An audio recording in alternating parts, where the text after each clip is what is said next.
Bonjour et bienvenue sur Technique de vente. Aujourd'hui, j'ai le plaisir d'accueillir Vincent Delourmel. Vincent, tu es mnémoniste, auteur et conférencier. Alors, peux-tu expliquer ce que c'est qu'un mnémoniste? Alors bonjour Victor et bonjour à tous. Un mnémoniste, c'est un artiste de la mémoire. Ça vient de mnémosine, c'est une déesse grecque qui a donné le nom mémoire et mnémotechnique. Et un mnémoniste, c'est plutôt quelqu'un aujourd'hui qui est dans le music hall, qui fait du spectacle. Et moi, je viens du spectacle.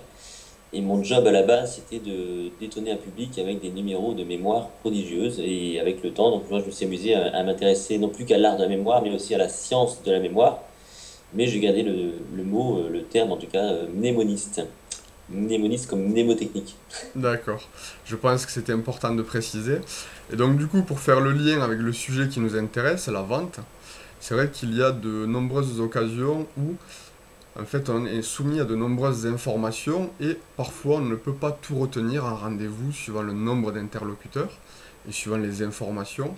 Donc, est-ce que tu aurais deux ou trois conseils à nous donner, pratico-pratiques, pour arriver à améliorer sa capacité à retenir l'information? Bah déjà, la première chose, si tu veux, c'est que, bon, c'est de bien comprendre comment ça marche la mémoire. On a souvent tendance à un petit peu idolâtrer, idéaliser cette capacité de mémoire. Et on sait aujourd'hui que, contrairement à ce qu'on peut avoir comme impression par rapport à ce qu'on a vécu quand on était plus jeune, hein, on a peut-être souvent l'impression qu'étant plus jeune, on mémorisait mieux. Hmm. C'est pas tout à fait vrai, c'est juste que quand on était plus jeune, d'abord on était beaucoup plus entraîné, parce qu'on faisait que ça. Et ensuite on avait des méthodes, de vraies méthodes. Les méthodes, c'était souvent de prendre des notes, c'était de réviser, c'était de réactiver, ce genre de choses. Et c'est vrai que la mémoire, elle fonctionne plutôt comme ça.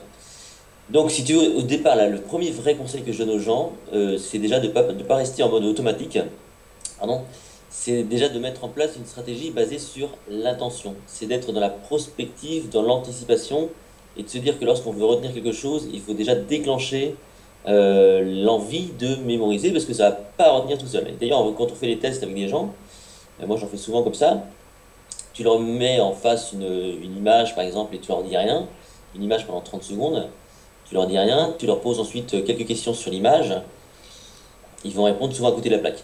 Si en amont tu leur dis regardez bien l'image, je vais vous poser 10 questions précises sur l'image. Donc là tu déclenches leur attention, Hmm. ils vont donc naturellement engager leur attention, leur concentration, ils vont anticiper les questions qu'on va mettre en place, et quand on leur pose des questions, en général ils répondent peut-être pas à tout, mais à une grande partie des questions, alors que dans le premier groupe ils ne le faisaient pas quoi. D'accord. Donc l'attention, ça c'est la première grande clé qui peut déjà optimiser d'environ 50% l'action de retenir. D'accord. Et donc, ma question est la suivante. Est-ce qu'il n'y a pas un petit peu aussi ce côté être dans l'instant présent? Parce que des fois, on est concentré sur nos objectifs, sur ce qu'on va dire, sur les arguments, et on n'est pas tellement concentré sur la personne en face, et on n'écoute pas les informations. T'as raison en fait, parce que c'est l'un des gros problèmes de la mémoire, c'est que le rôle de ta mémoire, c'est plutôt de vivre l'instant présent sans y penser. On va distinguer deux formes de mémoire, une mémoire dite de travail, qui sert à travailler, qui est plutôt immédiate, et une mémoire à plus long terme, qui stocke des connaissances, des souvenirs anciens. En gros, si tu veux, pour faire simple, le rôle de la mémoire, c'est de capter l'environnement, d'accord?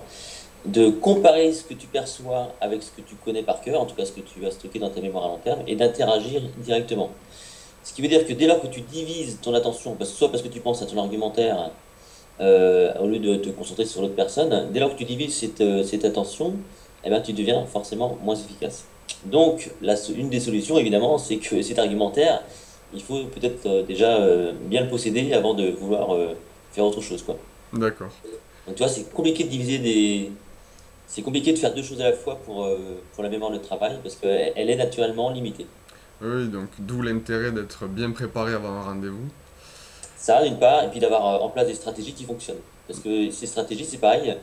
Dans l'idée, il faut que tu puisses les mobiliser sans trop d'efforts. Ce qui veut dire que c'est donc des habitudes qu'il faut mettre en place. Hmm.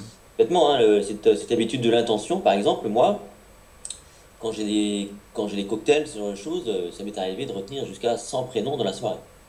Hein, de dire au revoir à tout le monde à la fin. Et la seule vraie stratégie au départ pour les prénoms, si tu veux, c'est quoi? C'est c'est donc d'anticiper le fait que je vais leur dire au revoir à la fin. Donc, je vais prendre peu de personnes, trois quatre personnes au départ, je vais prendre leur prénom, je vais m'amuser à les répéter mentalement, tu vois, comme ça. En leur parlant, je peux à un moment donné réutiliser leur prénom, par exemple. Et ensuite, donc, je laisse tomber, je vais passer à un autre groupe, etc., etc. Et si tu veux, on va plutôt construire un souvenir. Ce qui veut dire que, on se rend bien compte que finalement, que la mémoire, finalement, c'est plutôt un processus de construction, hein, comme si tu crées une petite maison avec des briques et tout là, et que ça sert à rien d'aller trop vite. Ça sert à rien d'en faire de trop d'un coup, d'avoir trop d'informations d'un coup, parce que cette fameuse mémoire de travail, qui est le premier rempart, si Hmm. tu veux, pour aller vers une mémoire à plus long terme, eh bien, elle ne sera pas capable de gérer tout ça. D'accord, donc il faut bien prendre le temps d'imprégner les informations. Alors quand je dis bien prendre le temps, c'est parfois pas non plus, c'est pas une heure, hein, c'est-à-dire qu'il faut prendre le temps suffisant. Parce que je prends l'exemple tout bête. Quand tu rentres chez toi, par exemple, et que tu es dérangé par un coup de téléphone au moment où tu rentres, tu déposes tes clés n'importe où, tu vas répondre au téléphone, tu vas raccrocher le téléphone, et les clés, tu les as déjà oubliées. Mhm. C'est-à-dire que le lendemain, quand tu vas chercher tes clés, tu vas dire où est-ce que j'ai mis les clés. Alors que si, en rentrant, tu jettes tes clés comme tu fais, bon, tu jettes tes clés, mais tu t'arrêtes 2 secondes, juste pour fixer l'image de la clé là où elle est, c'est que 2 secondes. Et qu'ensuite tu ailles répondre au téléphone, tu vas pouvoir répondre au téléphone, tu vas sans doute là oublier, on va dire, tes clés, mais le lendemain matin, quand tu vas les chercher, tu vas forcément faire la démarche inverse, et tu vas te rappeler de cette démarche où tu t'es arrêté les 2 secondes. Donc toi, quand on dit prendre du temps, c'est pas forcément non plus une heure, hein, c'est Ouais, peut-être quelques secondes de plus d'accord. pour bien maintenir l'information, parce que c'est plutôt ça le rôle de la mémoire, c'est de maintenir l'information active. Oui, on parle souvent d'ailleurs d'image mentale, donc l'idée c'est peut-être d'associer en fait des images à des moments ou à des informations pour arriver à mieux les retenir. C'est vrai que l'association d'idées, effectivement, peut jouer un rôle dans certains cas, ouais, carrément. Alors pas D'accord. toujours, hein, mais dans certains cas en tout cas. D'accord. Bon, écoute, tu nous as donné quelques clés pratico-pratiques. Pour ceux qui souhaitent aller plus loin, tu as eu également une formation pour Ouais. améliorer sa mémoire et retenir l'information. Est-ce que tu peux nous en parler un petit peu? Alors en fait, j'ai plusieurs modules qui Hmm. constituent un groupe parcours, et ce que je fais, c'est que souvent je les assemble pour les adapter à des profils. Donc effectivement, donc j'ai des parcours adaptés, notamment par rapport à ton public. Un parcours qui va donc déjà apprendre à mettre en œuvre une stratégie de mémorisation en 5 étapes.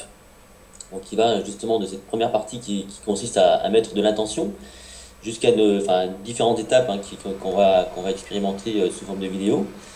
Une seconde étape, on va travailler sur l'attention et la concentration pour soi, mais aussi peut-être pour maintenir l'attention des autres personnes. Des fois, ça peut être utile. C'est aussi une façon, tout ça, de démystifier aussi la mémoire en tant que telle, parce que, par exemple, il y a des gens qui rêveraient de ne plus jamais prendre de notes. Hmm.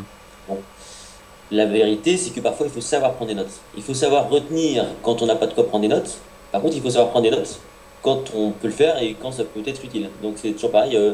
Il faut en général éviter de refouler les progrès qu'on a pu faire, quoi, hein. Donc, des fois, ça peut être utile. Une troisième étape qui va plutôt être sur la mnémotechnique. Donc là, on va plutôt s'amuser à travailler sur des processus qui nous permettent notamment de gérer des idées clés, des mots clés, des images clés qui vont favoriser surtout le rappel, parce que des fois on a besoin de se rappeler de choses pour un discours, pour un argumentaire, pour un visage, par exemple, tout ce genre de choses.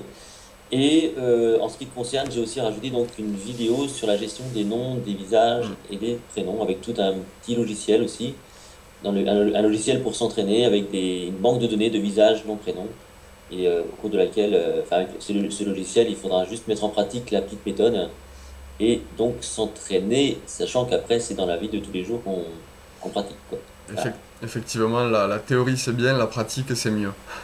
Bah, surtout dans ce genre de capacité, hein. Tout ce qui touche aux capacités cognitives, la théorie, bon, c'est bien, comme tu dis, Hmm. mais c'est au quotidien qu'il faut pratiquer. Moi, je suis pas un grand fan d'entraînement, je peux pas dire que je m'entraîne. Par contre, je pratique tous les jours. Donc, je perds pas une occasion, si tu veux, pour mettre en œuvre ce que je fais habituellement, pour mettre en œuvre les compétences que j'ai pu acquises avec ces dernières années, quoi. Écoute, ça tombe bien pour tous ceux qui nous écoutent. Je pense que les occasions de pratiquer, c'est pas ce qui manque. Un rendez-vous et quand on rencontre de nombreuses personnes. Donc si vous nous écoutez et que vous souhaitez aller plus loin, pour être plus efficace avec votre mémoire, dans l'objectif de vendre plus, eh bien voici ce que je vous invite à faire maintenant. Cliquez simplement sur le bouton qui figure sous cette vidéo et vous accéderez à cette page où il vous sera possible de démarrer une première stratégie pour optimiser votre mémoire à 9 minutes top chrono. Merci Victor. Je te remercie Vincent. À bientôt. À très bientôt, au revoir.